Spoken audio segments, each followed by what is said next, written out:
চট্টগ্রাম বন্দরকে বিদেশি রাষ্ট্রের কাছে ইজারা দেওয়ার সরকারি পদক্ষেপের বিরুদ্ধে তীব্র প্রতিবাদ জানিয়ে চট্টগ্রাম কাস্টমস হাউসের সামনে রোড মার্চ কর্মসূচি পালন করেছে কমিউনিস্ট পার্টিসহ বামপন্থী একাধিক সংগঠন। সাম্রাজ্যবাদ বিরোধী দেশপ্রেমিক জনগণ ব্যানারে আয়োজিত এই কর্মসূচির অংশ হিসাবে রোড মার্চটি ঢাকা থেকে যাত্রা শুরু করে কুমিল্লা ও ফেনী হয়ে আজ বিকালে চট্টগ্রাম পৌঁছে।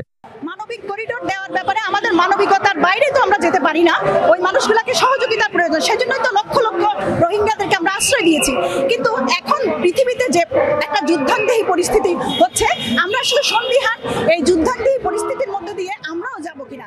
কাস্টমস হাউসের সামনে আয়োজিত সমাবেশে বক্তারা বলেন, চট্টগ্রাম বন্দরকে বিদেশি রাষ্ট্র বা কোম্পানির হাতে তুলে দেওয়ার এই উদ্যোগ দেশের সার্বভৌমত্বের জন্য মারাত্মক হুমকি। তারা বলেন, রাখাইন করিডোরের নামে যে নতুন চুক্তির সম্ভাবনা তৈরি হচ্ছে তা মূলত দক্ষিণ এশিয়ার সাম্রাজ্যবাদী শক্তির আধিপত্য প্রতিষ্ঠার নতুন কৌশল। আপনার চট্টগ্রামের মানুষ বন্দর কি সংস্কারে ছিল ভাই বলেন তো? না, তাহলে বন্দর লিজের কথা উঠলো কেন? বন্দর কি লোকসানি প্রতিষ্ঠান, লাভজনক প্রতিষ্ঠান? আমাদের ক্ষোভ ডক্টর মোহাম্মদ ইউনূস এইখানে এসে বললেন, কেউ যদি না বোঝে বুঝাইতে হবে লিজ দেওয়ার জন্য।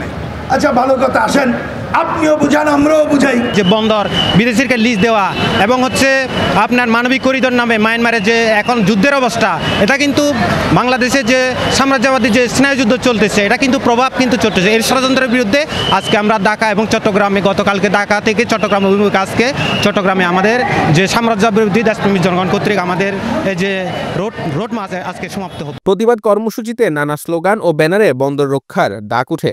বাম সংগঠনগুলোর দাবি, জনগণের স্বার্থে চট্টগ্রাম বন্দর সহ দেশের কৌশলগত অবকাঠামো পরিচালনা ও নিয়ন্ত্রণ রাষ্ট্রীয়ভাবেই বজায় রাখা উচিত।